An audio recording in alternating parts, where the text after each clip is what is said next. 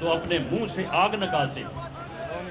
یہ کہتے تھے کہ مسلم لیگ نون جو ہے اس کو تو ہم سیاست نہیں کرنے دیں گے. دوسرا آتا ہے یعنی جو گورنر رہا. اب آپ مجھے بتائیں کہ اس سے بڑا عہدہ کیا ہو سکتا ہے. جو گورنر رہا وہ آگے کہتا ہے کہ جی میں 12 دن قید تنہائی میں رہا اور 12 دن کی قید تنہائی کے بعد میں اب پی ٹی آئی خدا حافظ، عمران خان اللہ حافظ. یہ جماعت ہے، یہ جماعت ہے. اور میں آپ کو بات بتا دوں کہ یہ معافی صرف ان کو ملے گی جن کا جرم قابل معافی ہے. جن کا جرم قابل معافی نہیں ہے وہ ناک سے لکیریں بھی نکالیں گے تو معافی نہیں ملے گی.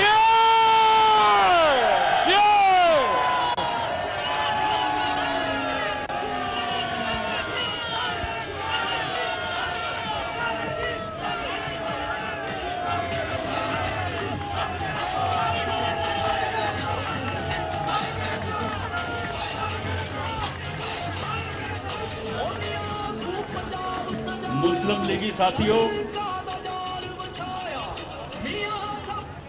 مسلم لیگی ساتھیوں، یہ وزیر اعظم پاکستان میاں شہباز شریف کا اور میاں نواز شریف کی واضح ڈائریکشن ہے کہ انہوں نے جو بھی کیا ہمارے اوپر جھوٹے بے گناہ کیسز بنائے، لیکن ہم کسی بے گناہ بندے کو جو ہے وہ گرفتار نہیں کریں گے اور گناہ گار کو کسی قیمت میں چھوڑیں گے نہیں.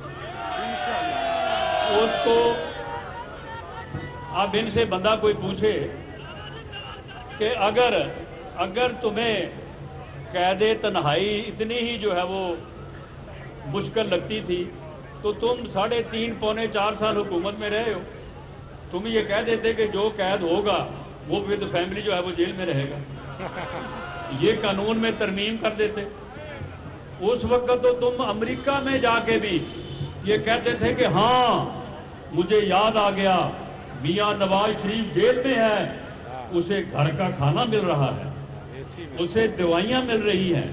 مجھے تو پتا چلا ہے کہ اس کے بعد کہ میں اس کا کھانا بھی بند کروں گا، میڈیسن بند کروں گا اور اس کا کمرے سے اے سی اتاروں گا. خود جو ہے وہ اس کی یہ اوقات رہی ہے.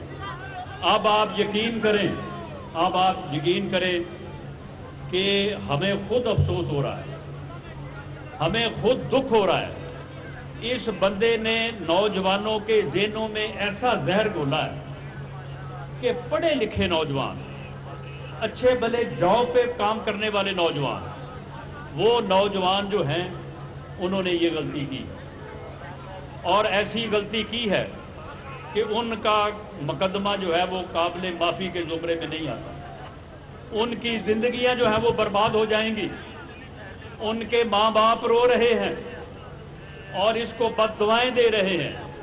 میں سمجھتا ہوں کہ جتنی بد دعائیں سے یہ پچھلے جو ہے وہ 10-12 دن میں ملی ہیں، ان بد دعاؤں سے اس کا بیڑا غرق ہو جائے گا. اور یہ بد دعائیں جو دی جا رہی ہیں ان کے نتیجے میں جو ہے وہ ماں باپ جو ہیں وہ مرے جا رہے ہیں. وہ کہہ رہے ہیں کہ ہمارے بچے کوئی گریجویٹ ہے، کوئی ڈبل گریجویٹ ہے، کوئی آئی ٹی فرم میں کام کر رہا ہے، کوئی کسی اور جاب پہ ہے. کئی لوگوں کے 1.5-2 لاکھ کے جاب ہیں اور وہ اس فتنے نے پورا 1 سال جو اس نے پرسے چڑھایا ہوا تھا نا 2 نمبر، اب دیکھ رہے ہیں جب ریجل نے پکڑا تو دوڑنے لگا.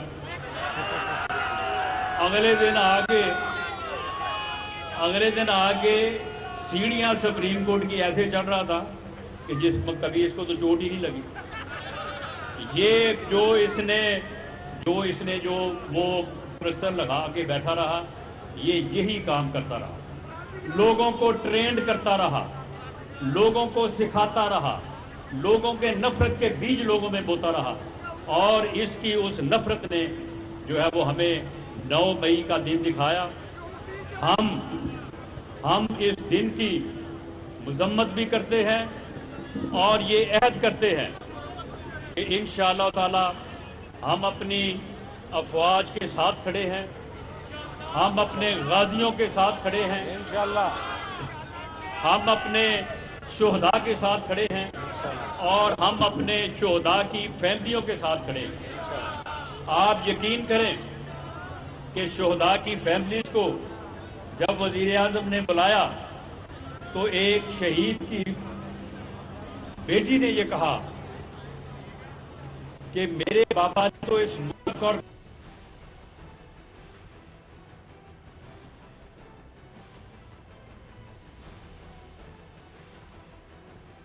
فیصل آباد میں ناظرین وزیر داخلہ رانا ثناء اللہ یوم تکریم شہدائے پاکستان اور یوم تکبیر پاکستان کے حوالے سے ریلی سے خطاب کر رہے ہیں۔ فیصل آباد میں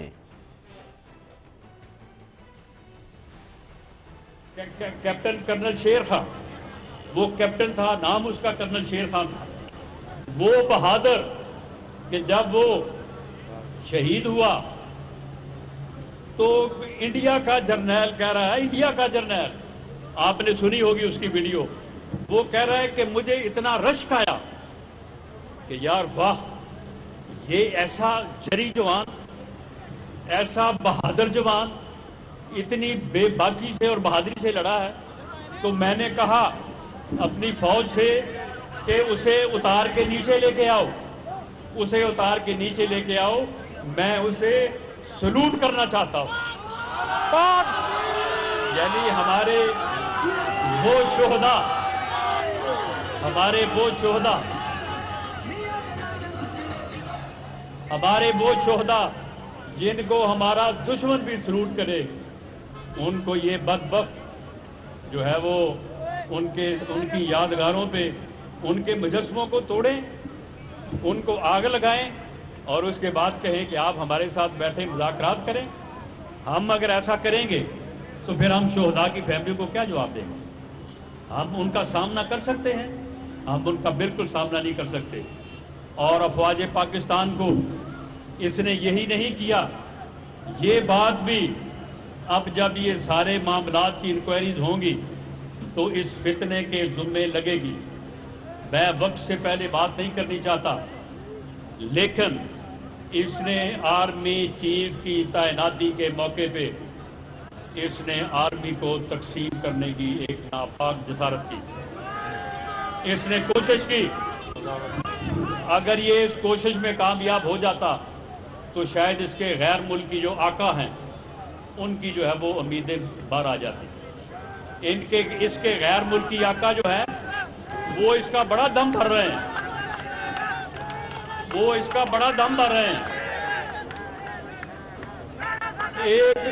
ایک وہ ہے ظلم خلیل حرام زادہ،